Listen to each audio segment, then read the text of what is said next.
ഇതാടി ഒരു കത്തുണ്ട്, വീട്ടീന്നാ, ആന്റി തന്നതാ.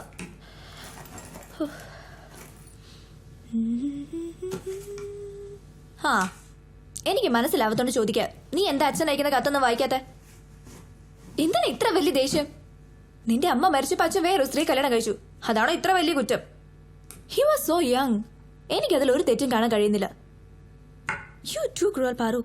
നീ ആ വിഷയം വിട്ടെ, എനിക്ക് സംസാരിക്കാൻ താല്പര്യമില്ല. ഓക്കെ, നിനക്ക് വേണ്ടെങ്കിൽ എനിക്കും വേണ്ട.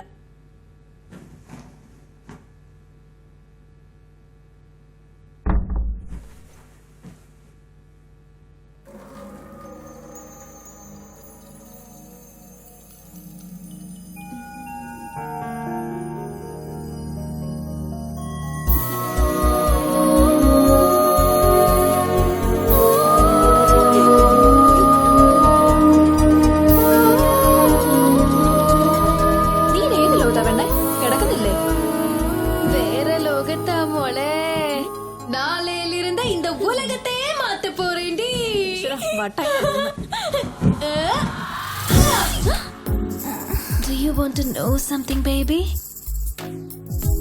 ഞങ്ങള് 4 പേരും കൂടി ഒരു സിനിമ എടുത്താലോ എന്ന് ആലോചിക്കോ? എങ്ങനെയുണ്ടാവും? നന്നായിട്ടുണ്ടാവും. നേരം വെളുത്തിട്ട് പോരെ? നിന്റെ മട്ടും ഭാവം കണ്ടിട്ട് ആക്ഷനും ബ്രേപ്പും ഒരുപാടുള്ള സിനിമയാണെന്നാ തോന്നുന്നേ.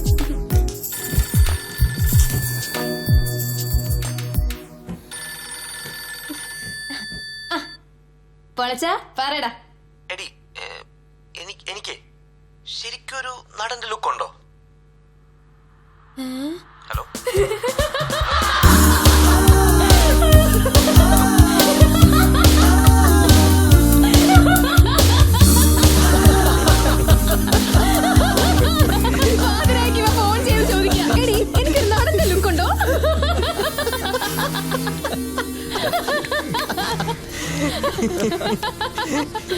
എന്നാലും എന്റെ പോളച്ച, നമ്മുടെ പടത്തിൽ എന്തെങ്കിലുമൊക്കെ പുതുമ വേണം.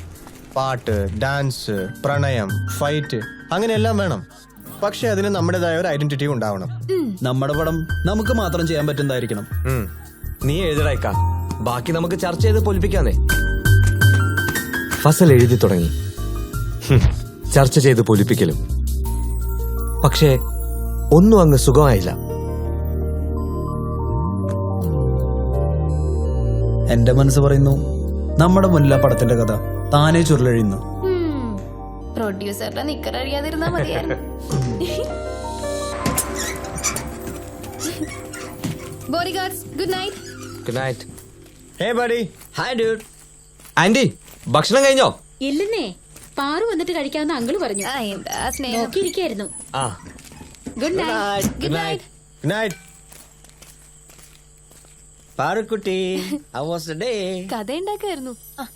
ഞാനൊന്ന് മോളെ പോയിട്ട് വരാം. Let's have dinner. അയ്യോ, ഞാൻ കഴിച്ചതാ.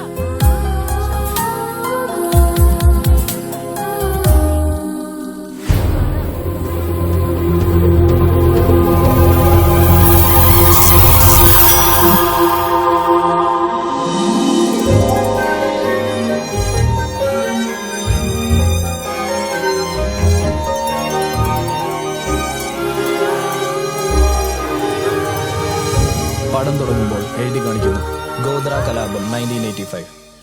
ഗോദ്രയിൽ നടന്ന കലാപത്തിന്റെ നടുക്കുന്ന ദൃശ്യങ്ങൾ, ചിതറിയോടുന്ന ജനങ്ങൾ, ആർത്തനാദങ്ങൾ, കലാപക്കെടുതികൾ. അതിലകപ്പെട്ട് അനാഥനായി നിന്ന് കരയുന്ന ഒരു 4 വയസ്സുകാരൻ കുട്ടി. ടൈറ്റിൽസ് ഇവിടെ തുടങ്ങുന്നു.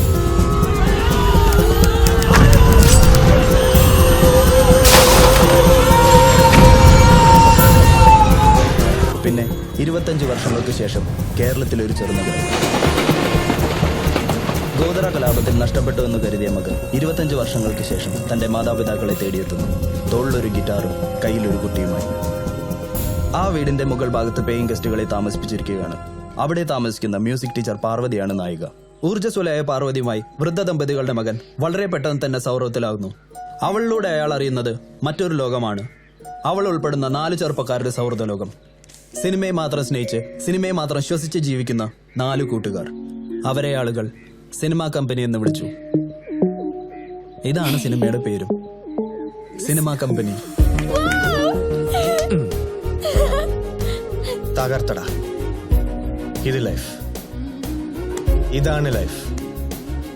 അവസാനം കറങ്ങി തിരിഞ്ഞ് നമ്മുടെ ജീവിതം തന്നെ നമ്മൾ പടമാക്കും.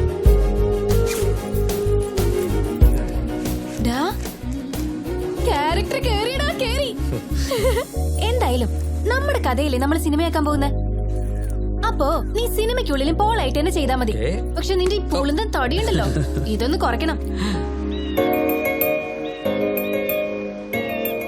എന്റെ മനസ്സിലൊരു വിഷ്വൽ ഉണ്ട്, a dream sequence. ഒരു ഡീപ്പ് ഫോറസ്റ്റ്, അവിടെ മരങ്ങളിൽ ആട്ടുകട്ടിൽ പോലെ കെട്ടിയിട്ട് മനോഹരമായി അലങ്കരിച്ചിരിക്കുന്ന ഒരു കട്ടിൽ, ഉറക്കമുണരുന്ന നായകൻ, അവന്റെ കാഴ്ചയിൽ പ്രഭാത കിരണങ്ങൾക്കിടയിലൂടെ നടന്നു വരുന്ന ഗ്രീക്ക് ദേവതയെ പോലെ സുന്ദരിയായ നായിക. അത് അവർ രണ്ടുപേരും ഒരുമിച്ച് നടന്നു വരുന്നിടത്താണ് നമ്മുടെ കോഫി ഷോപ്പ് മതിയോ? കോഫി വേറെന്താ? മോളെ. അതാ നല്ലത്. എന്താടാ? ഗ്രീക്ക് ദേവത.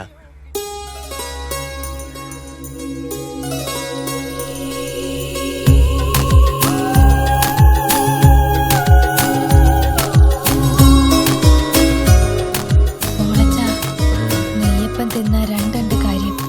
നിന്റെ റൊമാൻസ് നടക്കും, നമുക്കൊരു നായികയും കിട്ടും. രോഗി ഇച്ഛിച്ചതുപോലെ ദീപിക തന്നെ ഹീറോയിൻ. ഞങ്ങളെല്ലാവരും ആദ്യ സിനിമയുടെ ആവേശത്തിലായി.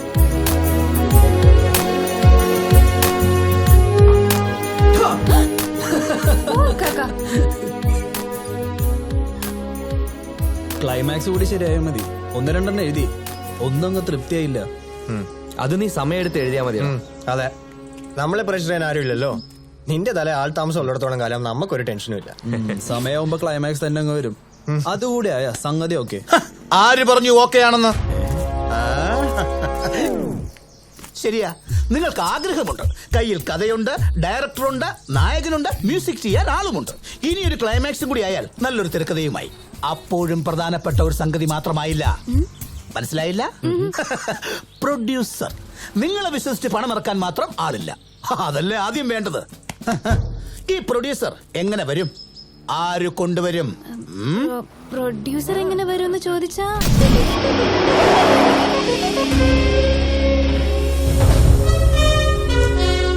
ഞാൻ നൗഷാദ്, ബിഗ് സ്ക്രീൻ പ്രൊഡക്ഷൻസിന്റെ ചെയർമാനാണ്.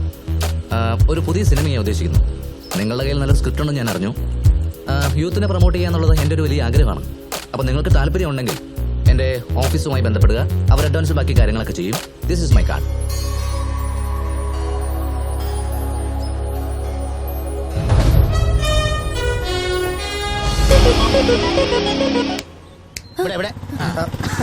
ഇങ്ങനെ ഒരു പ്രൊഡ്യൂസറും വരില്ല.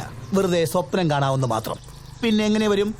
അവിടെയാണ് നിങ്ങൾക്ക് ശക്തനായ ഒരു പ്രൊഡക്ഷൻ കൺട്രോളറെ ആവശ്യം. അപ്പൊ ചേട്ടൻ സോറി ഞാൻ എന്നെ നിങ്ങൾക്ക് പരിചയപ്പെടുത്തിയില്ല അല്ലേ? ഞാൻ production controller Bibeesh Pathadipalam. Production controller എന്ന നിലയ്ക്ക് ഇനി എന്റെ അടുത്ത ലക്ഷ്യം യങ് ടാലൻസിനെ കൈപിടിച്ചുയർത്തുക എന്നതാണ്. കുറച്ചു കാലമായി ഞാൻ നിങ്ങളെ വാച്ച് ചെയ്യുന്നു. എവിടം വരെ പോകുമെന്ന് കൗതുകത്തോടെ നോക്കുന്നു. ഇല്ല, ഇനി നിങ്ങൾക്ക് എന്റെ സഹായം കൂടിയേ തീരൂ. അതിനാണ് ഈ അവതാരം. നിങ്ങൾക്ക് ഞാനൊരു പ്രൊഡ്യൂസറെ കണ്ടെത്തി തരും. പിന്നെ പ്രശസ്തരായി കഴിയുമ്പോ ഇന്റർവ്യൂവിൽ നിങ്ങൾക്ക് പറഞ്ഞേക്കരുത്, ഒന്നുമില്ലാത്ത സമയത്ത് ഒരു ചേട്ടൻ ദൈവദൂതനെ പോലെ അവതരിച്ചു എന്നും അദ്ദേഹമാണ് ഞങ്ങളുടെ ഗോഡ് ഫാദർ എന്നും പ്രശസ്തി ഞാൻ ആഗ്രഹിക്കുന്നില്ല. വളർത്തുക, വലുതാക്കുക, എന്നിട്ട് ഞാൻ ദൂരെ മാറി നിന്ന് കണ്ട് അഭിമാനം കൊള്ളുക. അതാണ് എന്റെ ഒരു രീതി. സോ നാളെ മുതൽ റെഡി ആയിരുന്നുള്ളൂ. വളരാൻ നമ്മൾ തുടങ്ങുകയാണ് പ്രൊഡ്യൂസർ ഹണ്ട്.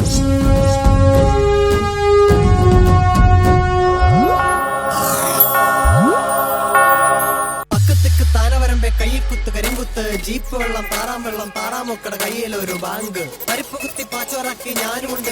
ഗോദ്രയുടെ ഇരുണ്ട നഗരവീതികളിൽ എവിടെയോ പൊട്ടിപ്പുറപ്പെട്ട കലാപത്തിന്റെ ചൂടിൽ ഒറ്റപ്പെട്ടു പോയ പിഞ്ച് ബാലിൽ നിന്നും camera zoom out. I am not interested. Camera zoom out. ഇതൊക്കെ ഓടോടൂ. ആലോചിക്കാം. സർവൂക്കരം കഥയുണ്ട്, കഥ. സത്യം പറഞ്ഞ എന്റെ കണ്ണിന് വെള്ളം വന്നു പോയി സാർ കേട്ടിട്ട്. സാറിന്റെ കണ്ണിനും വെള്ളം പിടിക്കട്ടെ. കഥയാണ് സാർ, പുതിയ പിള്ളേരാണ് എഴുതിയിരിക്കുന്നത്.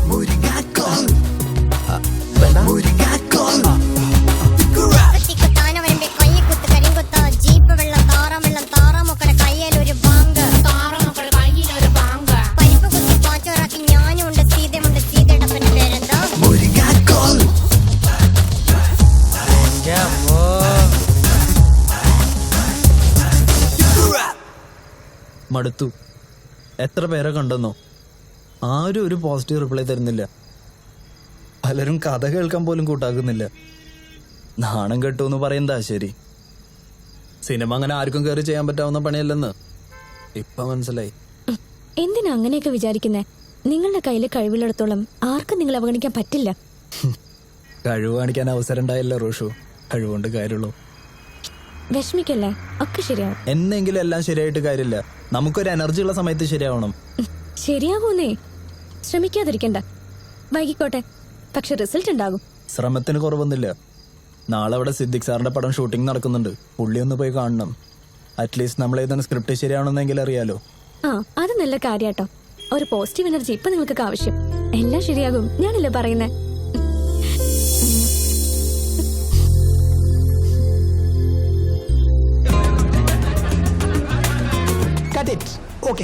Okay master. Okay sir. அந்த சரணத்தோட லாஸ்ட் பிட்ல ஏதாவது மூவ்மெண்ட் பண்ணலாமா? ഓക്കെ. ഷംസു, സ്ക്രിപ്റ്റ് ഒന്ന്. അടുത്തത് വൈറ്റ് ഷോട്ടാണ്, ആളുകളൊക്കെ ഒന്ന് മാറ്റണോട്ടോ അവിടെ നിന്ന്. ബിജു, ആ ആൾക്കാരൊക്കെ ഒന്ന് മാറ്റി പോനെ. വന്നല്ലേ ഏട്ടാ, സിദ്ദിഖ് സാറിനെ ഒന്ന് കണ്ടാ മതി. ഇപ്പൊ പറ്റില്ലെന്ന് സാറോട് script വായിക്കുന്നത്. ഇല്ല ചേട്ടാ, കണ്ടിട്ട് പോകാനൊന്നും നിങ്ങളൊന്നും കേട്ടില്ല. എന്താ ഷംസു, ആരത്? ഒന്നുമില്ല സാർ, ചുമ്മാ കാണണമെന്ന് പറഞ്ഞ വാശിയാ. സർ, ഞങ്ങളൊരു പടം എടുക്കാൻ പ്ലാൻ ചെയ്യുന്നുണ്ട്. പുള്ളിയാണ് ഡയറക്ടർ. ആദ്യത്തെ അറ്റംപ്റ്റാ. അപ്പൊ സാറിനെ കണ്ടെന്ന് സംസാരിക്കാൻ വന്നതാ.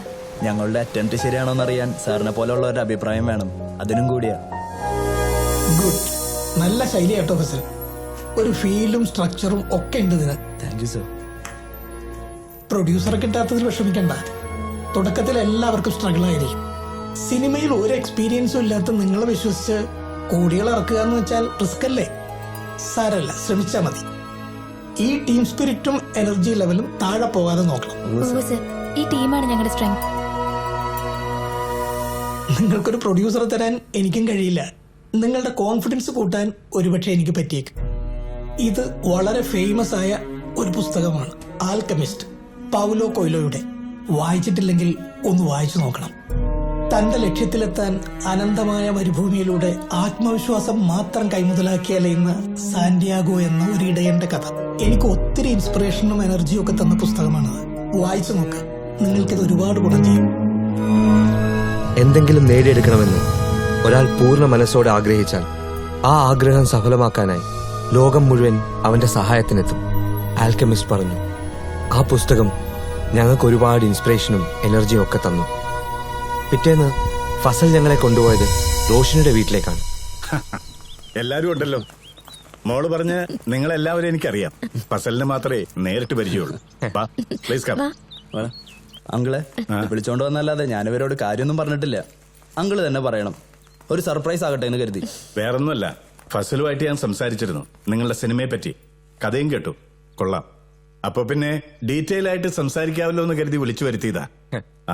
നിങ്ങൾക്കറിയാവുന്നറിയില്ല, ഞാനും പഴയൊരു പ്രൊഡ്യൂസറാണ്. 5-6 സിനിമകളൊക്കെ പ്രൊഡ്യൂസ് ചെയ്തിട്ടുണ്ട്. കുറച്ചു നാളായിട്ട് ഒന്ന് തിരിച്ചു വരണമെന്ന് അതിയായ ഒരു മോഹം. അപ്പോഴാണ് മോള് നിങ്ങളുടെ കാര്യം പറയുന്നത്. ബാ ഇരിക്കേ. അല്ലേ വേണ്ട, ഇരിക്കുന്നതിന് മുമ്പ് ഞാനൊരു കാര്യം കാണിച്ചു തരാം. ബാബാ, റിലീസ് ചെയ്യാൻ പറ്റാതെ പോയ എന്റെ അവസാനത്തെ 2 സിനിമകളുടെ പ്രിന്റുകളായിരിക്കുന്നത്. ഇതോടെ ഞാൻ ടൈറ്റായി. ഇതിപ്പോ എന്റെ പൂജാമുറി പോലെയാണ്. സിനിമ പലരെയും വളർത്തിയിട്ടുണ്ട്, തളർത്തിയിട്ടുമുണ്ട്. അത് ഓരോരുത്തരുടെ യോഗം പോലെ ഇരിക്കും. അതൊക്കെ പോട്ടെ, നിങ്ങൾ വാ. നിങ്ങൾ പടം ചെയ്യാൻ പോകുന്നവരല്ലേ? അങ്ങനെയാവുമ്പോ അതിന്റെ എല്ലാ വശങ്ങളും കാണണം, അറിയണം. അതുകൊണ്ട് ഞാനിതൊക്കെ കാണിച്ചെന്നേ ഉള്ളൂ. എനിക്ക് ചോദിക്കാനുള്ളത് വർഗീസ് പണിക്കരോടാണ്. നിങ്ങളാണല്ലോ സംവിധായകൻ. ഒരു സംവിധായകൻ അവന്റെ സിനിമ, അവന്റെ കഴിവും എഫിഷ്യൻസി എല്ലാം കാണിക്കേണ്ടത് സ്ക്രീനിലാണ്, അല്ലാതെ സംസാരത്തിലല്ല. ഒരു കഥയുണ്ടാക്കാൻ ആർക്കും കഴിയും. പക്ഷേ ഒരു ഡയറക്ടർ എന്ന നിലയിൽ ഈ പ്രൊജക്ടിനെ താങ്കൾ എങ്ങനെ കാണുന്നു, അതിന്റെ ടോട്ടാലിറ്റി, അതിനെക്കുറിച്ചൊക്കെയാണ് എനിക്കറിയേണ്ടത്. വർഗീസ് പണിക്കർ, ഞാൻ ഈ സിനിമ പ്രൊഡ്യൂസ് ചെയ്യാൻ തീരുമാനിച്ചു എന്ന് വിചാരിക്കുക. എങ്കിൽ നിങ്ങൾക്ക് എന്നെ എങ്ങനെ കൺവിൻസ് ചെയ്യാൻ പറ്റും?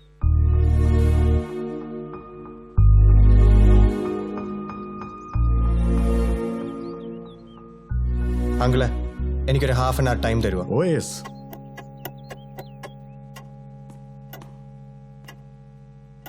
അങ്കിള് പറഞ്ഞ ശരിയാ. എനിക്ക് ഈ സിനിമ സംവിധാനം ചെയ്യാനുള്ള കഴിവുണ്ടെന്ന് അങ്കിളിനെ ബോധ്യപ്പെടുത്തേണ്ട ചുമതല എനിക്കുണ്ട്. ഒരു ആക്ടറിന്റെ ജോലി ആക്ഷനും കട്ടിനും ഇടയ്ക്കുള്ള അധ്വാനത്തിൽ ഒതുങ്ങുന്നു. അതുപോലെ സിനിമയിലെ മറ്റുള്ള വിഭാഗത്തിലെ ആളുകളുടെ ജോലി അല്ലെങ്കിൽ സേവനം നിശ്ചിത പരിധിക്കുള്ളിൽ മതിയാകും. പക്ഷേ ഒരു ഡയറക്ടറുടെ ചുമതലയും കടമയും ഒരമ്മയുടെ സ്നേഹത്തോളം തുല്യമാണ്. കഥയുടെ ബീജം ഗർഭപാത്രത്തിൽ സ്വീകരിക്കുന്ന അന്ന് മുതൽ തുടങ്ങുന്ന മാനസിക സഞ്ചാരങ്ങളും വ്യഥകളും കുഞ്ഞിനെ സ്വന്തം കാലിൽ നടക്കാനാവും വരെ കൈപിടിച്ച് നടത്തുന്ന ഒരു അമ്മയുടെ കരുതലോളം വലുതാണ്. ഞാൻ പറഞ്ഞല്ല, പ്രശസ്തനായ ഒരു ഹോളിവുഡ് ഡയറക്ടറുടെ വാക്കുകളാണ്. അപ്പൊ തീർച്ചയായും ഡയറക്ഷൻ ഏറ്റവും കുഴപ്പം പിടിച്ചതും കോംപ്ലിക്കേറ്റഡും ആയ കാര്യമാണ്. അങ്കിളെ, ബേസിക്കലി ഞാനൊരു ആർട്ടിസ്റ്റാണ്. ഞാൻ സിനിമയ്ക്ക് വേണ്ടി വരച്ച വിഷ്വൽസ് ആണിത്, സ്റ്റോറി ബോർഡ്. എനിക്ക് ഒറ്റ ഷെഡ്യൂളിൽ തീരുന്ന 45 ദിവസത്തെ ഷൂട്ടിംഗ് ഡേയ്സ് ആവശ്യമുണ്ട്. പോൾ അടക്കമുള്ള 4 പ്രധാന താരങ്ങൾ, 22ഓളം മറ്റ് ആർട്ടിസ്റ്റുകൾ. ആദ്യത്തെ 4 പേര് ഫ്രഷേഴ്സ് ആയതുകൊണ്ട് അവർക്കൊരു ഗ്രൂമിംഗ് ക്യാമ്പ് നടത്തണം. ഇത് ഡീറ്റെയിൽ ബഡ്ജറ്റാണ്, എന്തൊക്കെ എന്തിനൊക്കെ എന്ന് എഴുതിയിട്ടുണ്ട്. ക്യാമറ, മറ്റ് equipments, locations, technicians, night scenes, day scenes, indoor and outdoor scenes, ബഡ്ജറ്റിന്റെ ബ്രേക്ക് ഡൗൺസ്, അതെല്ലാം ഈ ചാർട്ടിൽ എഴുതിയിട്ടുണ്ട്. ഇത്രയൊക്കെ ഉള്ള അങ്കിൾ എന്റെ കയ്യില്. Now it's up to you, uncle. നമ്മള് ഈ പ്രൊജക്ട് ചെയ്യുന്നു. ദാ, അതിനുള്ളൊരു ടോക്കൺ അഡ്വാൻസ്. Finally. ഹാപ്പി അല്ലേ? വെൽക്കം. Thank you sir. എന്തായി കാണിക്കുന്നേ? ആരാ ഇത്? അങ്കിളെ, ഇത് പ്രൊഡക്ഷൻ കൺട്രോളർ ബിബീഷ് പത്തടിപ്പാലം. തന്നെ ഞാൻ എവിടെയോ കണ്ടിട്ടുണ്ടല്ലോ. ഞാൻ സാറിന്റെ 2 പടത്തിൽ വർക്ക് ചെയ്തിട്ടുണ്ട്. ബിബീഷ് എന്ന് പറഞ്ഞ സാറിന് മനസ്സിലാവില്ല. സായിപ്പാണ് സാർ. ഓർമ്മയില്ലേ സായിപ്പ്? ഇതന്നെ വെച്ചോ. ഓ, താനെന്താണോ ഈ കോലത്തില്? ഇയാള് പ്രൊഡക്ഷൻ കൺട്രോളർ ഒക്കെ ആയോ? അയ്യോ അല്ല സാർ, ജീവിക്കാനുള്ള ആഗ്രഹത്തിന് ഇവരോടൊരു നുണ പറഞ്ഞതാ. പക്ഷേ ഇപ്പൊ എനിക്ക് ഈ കുട്ടികൾ രക്ഷപ്പെട്ട് കാണുന്ന മതിയായ ആഗ്രഹമുണ്ട്. സാറിന് 100 കോടി പുണ്യം കിട്ടും.